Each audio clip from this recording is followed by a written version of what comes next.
Welcome to another episode of The Brand Called You, a podcast and podcast show that brings you leadership lessons, knowledge, experience, and wisdom from hundreds of successful individuals from around the world. I'm your host, Ashutosh Garg, and today I'm delighted to welcome a very, very senior professional from the world of pharmaceuticals, Mr. Naji Gehchan. Naji, welcome to the show. Thank you so much. Thanks for having me. Naji is the Global Development Leader Oncology at Eli Lilly. He's the co-founder of eHealth startup, one of the hottest startups in the Middle East, North Africa region. And he's a podcast host of a podcast called spreadloveio.com. So Naji, let's start talking about what life you have come out of. You worked in a war zone in Lebanon. Now you're using the same tactics to navigate the pandemic. Tell me what you're doing. Thanks so much again for having me today. And it's when I moved to the US a couple of years ago, and I never imagined going back and thinking, reflecting, and using some of the learnings that I lived and I had to do when I was in the Lebanese Red Cross during times of tension and war. But even when I moved to the US, it's the pandemic that really made me reflect back on those things and the learning that I have. And we can talk also about other leadership lessons that I had. But specifically to your question, really two things. When we were going through the uncertainty, we were going through this crisis. No one knew what's going to happen, how it's going to become the very first weeks and months.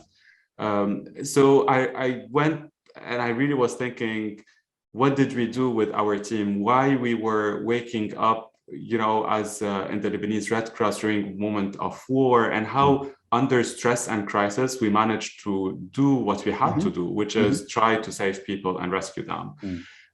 And for me, it boiled down to two things. And this is what I took and I applied, and I'm applying at the work of corporate. I think entrepreneurs can apply it too. The first one is really knowing your why.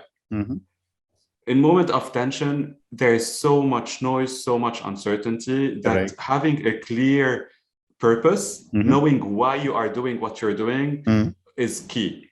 And the second one is do what you really know how to do, right? So we all have our jobs. We know the technicalities of what we do. We have our capabilities. So in moment of stress, let's go back to these two basics. Why am I here? And I know how to do this. Let's make sure that I'm doing it. And this will help us, in fact, deliver to the purpose we have. So this is kind of the experiences we have during wartime, during moments of tension. As rescuers, every time we would go, we definitely believed and cared for one another. And we had this purpose. We were here to save people, and we knew how to rescue. We knew how to help them out of the situation. So this will be the only two focuses. Amazing. And then, as we move forward, things will change, but it's fine. We will adapt to it. Amazing. So, when you look at the challenges in Lebanon,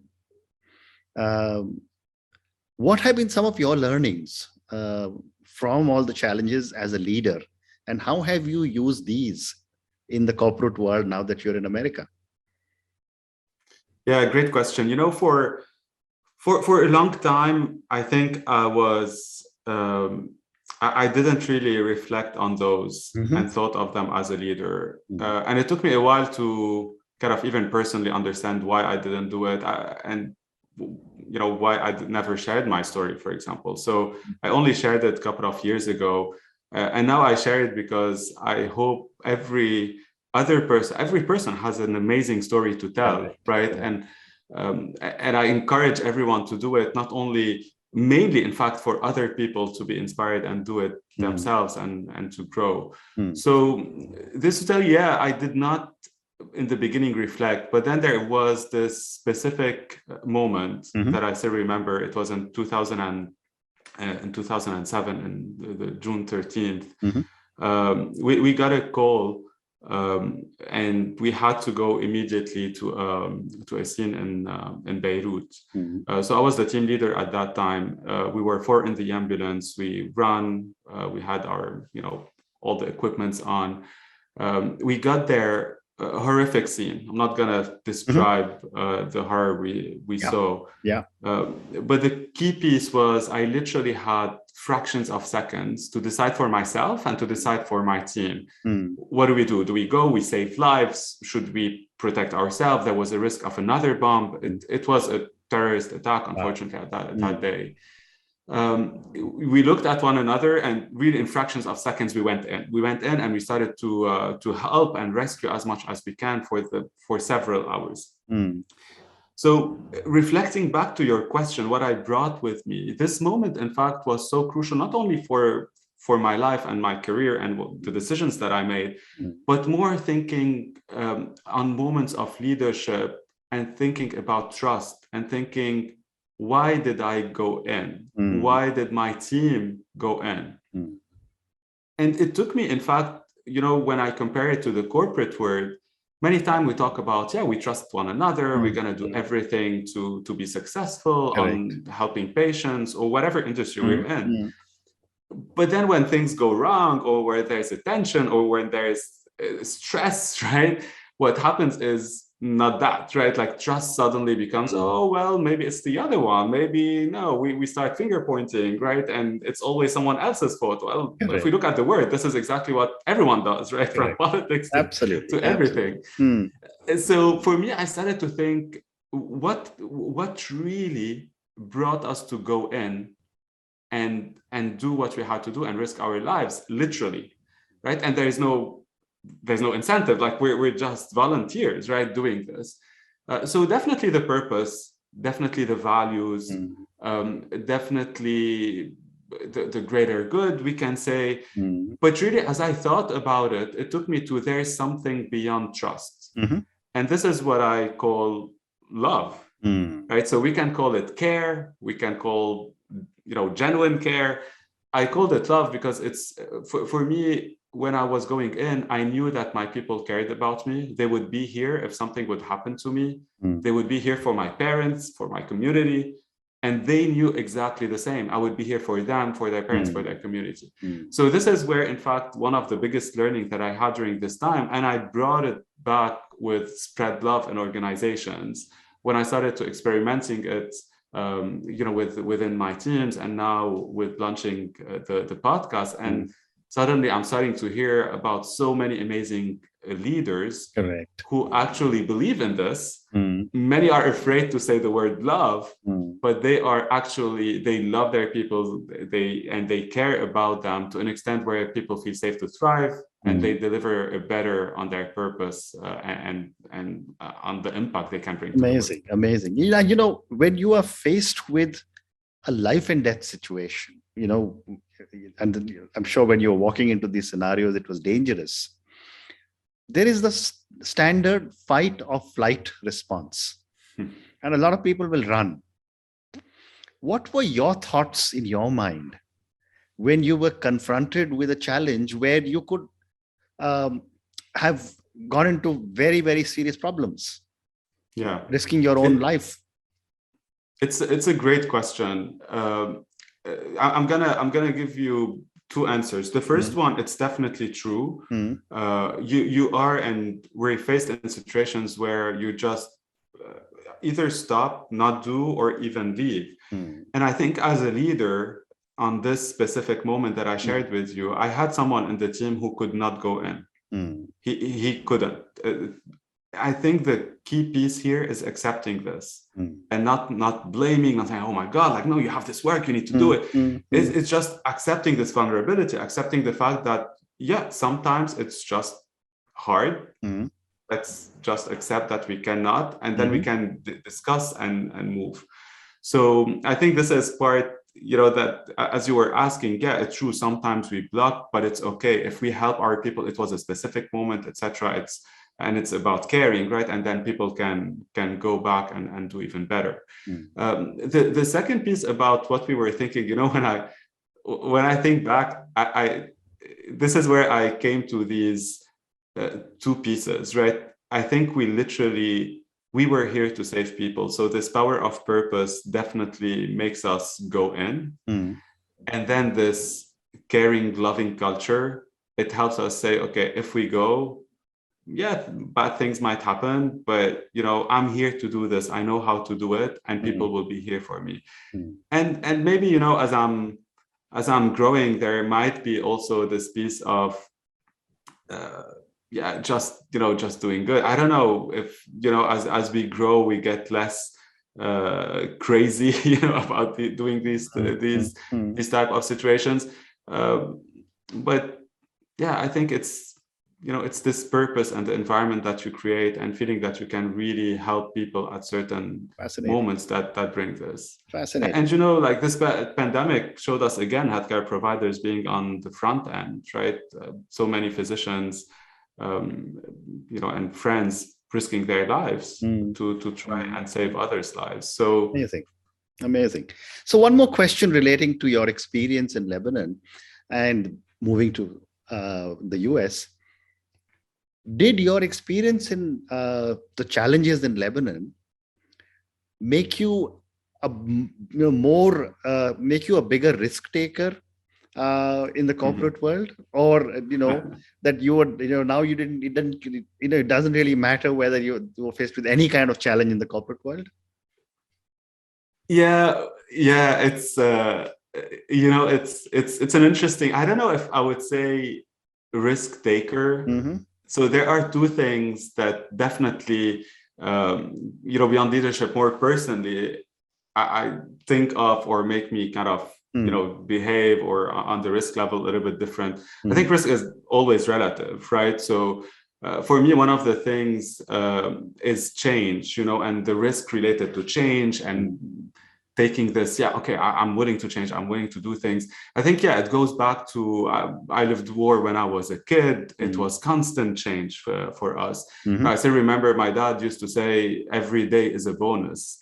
So growing with this, it's definitely, it's about the present. It's about how I'm maybe taking more risk, but I want to do it because let's make it happen. Why should we wait? Right. So it definitely shaped me, accept change, probably be more resilient. I've lived, my parents lost everything in war many times. So I think it built also by watching the parents, right? Like we're all kind of also see this as there's an amazing article about ghosts in the exec room, but we live those. So I think those experiences definitely shaped my appetite for change, my appetite for risk taking, and the way I behave or take decisions, and the relativity of things. Right. I remember very young when I started in the corporate world, having someone, running to my desk and say, "Oh, we have an urgency," and I was like, well, "What's going on? Is someone dying?" I'm coming from emergency physician, and I know. And then it was like, we need to validate this. Well, okay, I'll do it. It's fine, So it helps me make it more relative. But at the same time, I'm frequently asked this question, like, then it's relative, but is it really urgent in the corporate world? And yes, I think it's just different, right? Because again, especially in the healthcare, we are working to make life better for people, to save lives, right? So if we are not working in urgency, patients cannot wait, right? If you're working on drugs that are life-saving, that can literally change the paradigm of care, every minute that you delay an answer or you delay a decision or an interaction is possibly a minute that you're delaying for patients to get treatment. So my impatience is always kind of the same. Very well said. And again, it's just relative, right? Correct. Well said. So Naji, let's now talk about your startup in the Middle East, the eHealth startup, which, as you say, is one of the hottest startups in MENA. Tell me a little bit about the startup. Yeah, it's not me who says this. There was an article published when we co-founded the startup. Yes. Who said this, and so I would go back to my personal purpose. I strive to make life better for patients. So this is really what shaped me from being a physician and then moving to the pharma world. and co-founding the startup. So we co-founded with three friends and partners, Sahati.com. So it's a startup in the Middle East, as you said, and you've seen it, really in this idea of bringing better information and medical care for the patients in the Middle East. So this startup we launched 8 years ago, 7-8 years ago, and is now serving a large part of the Middle East with more than 10 million followers on social media, and we're trying to help. So it really goes back, to my personal purpose, and a topic I think when we started it 10 years ago, and many startups even did it, now there are big companies like WebMD, many big companies, it goes to this need about reliable health information. And it's frightening when I look today in 2022, and I see that the biggest pandemic beyond the pandemic that unfortunately was terrible for so many people around the world is this pandemic of mistrust and misinformation in the healthcare system. So yeah, we did it to increase and bring reliable information, but I think there is such a big road yet to do all together to ensure that people trust the healthcare, trust the data, and the healthcare information is really reliable, and for people to make sure that they are making the right decisions in their lives and get the right treatments, and even before treatments, having a healthy lifestyle, and then when needed, having the right treatments. Wonderful. So one of the questions I've often asked people who focus on MENA. MENA is a very, very large number of countries, and they're very different.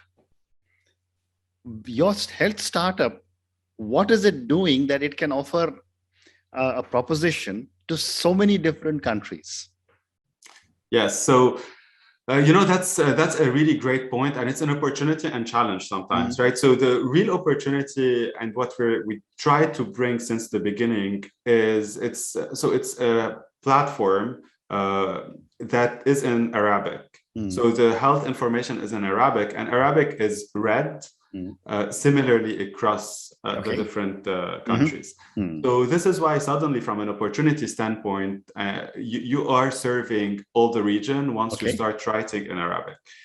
The challenge, though, is the writing might be different, the understanding might be different. So we really focused in the beginning on how to write articles that are patient-centered and that can be understood in a similar way across the main geographies and the main countries based on populations that we are serving and trying to help.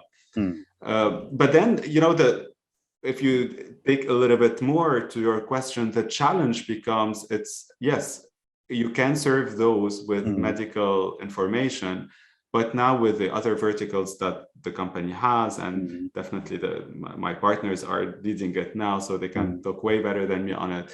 But it brings other challenges, right? When we went into telehealth, it's different regulations. When you go into Sahati care that is bringing parapharmaceutical products online, it's different regulations. So then you go back into, instead of having a region with a simple language and serving everyone, you go back into the specificity of each one of the countries. Very interesting.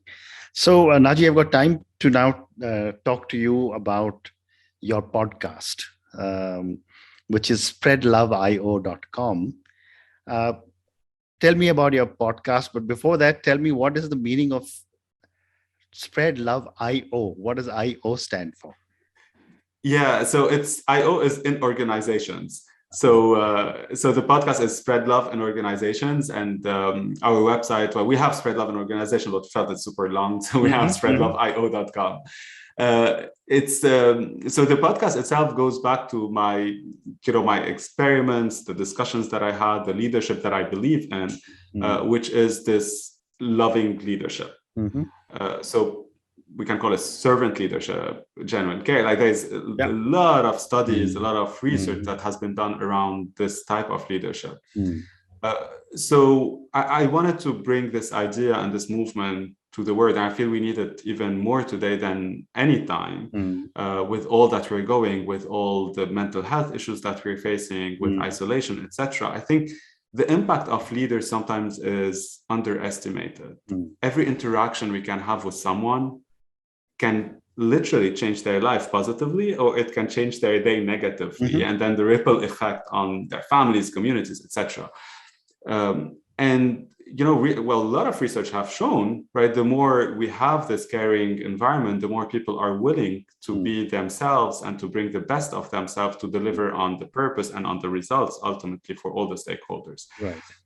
So mixing all this, in fact, this is where we launched Spread Love in Organizations as a podcast. And the idea was to bring amazing, incredible leaders who are practitioners. We kept it focused on the healthcare because this is where my purpose and my partner's purpose is. And bringing those for them to share their leadership belief, bring their voice, share their stories, and show that it can work that way, and it should only work that way, if I may say, for you to deliver impact with your people and have incredible results. So this was really the idea, and we launched in April last year, and we've been doing weekly episodes, and we're now in top 10% globally from a podcast standpoint, and we're having also thinkers, academics who did research on this type of philosophy and this type of practices within organizations. So it's been really amazing to be able and to have the privilege to talk and to have so many incredible leaders who are daily doing it, and so many great stories to tell. Amazing. Naji, on that note, I just want to say thank you so much for speaking to me. Thank you for talking to me about your incredible journey in Lebanon and coming out. More importantly, thank you for talking to me about your amazing learnings from a situation where you were faced with life and death, if I can use that term. And how you have been able to correlate a lot of these learnings into the corporate world that you are now in. Thank you for talking to me about your startup. And I sincerely hope and pray that it will become not just one of the hottest, but it will soon be one of the hottest unicorns in MENA. And thank you for talking to me about Spread Love in Organization. Thank you again, and good luck. Thank you so much for having me. Thank you for listening to the Brand Called You videocast and podcast, a platform that brings you knowledge, experience, and wisdom of hundreds of successful individuals from around the world. Do visit our website www.tbcy.in to watch and listen to the stories of many more individuals. You can also follow us on YouTube, Facebook, Instagram, and Twitter. Just search for the Brand Called You.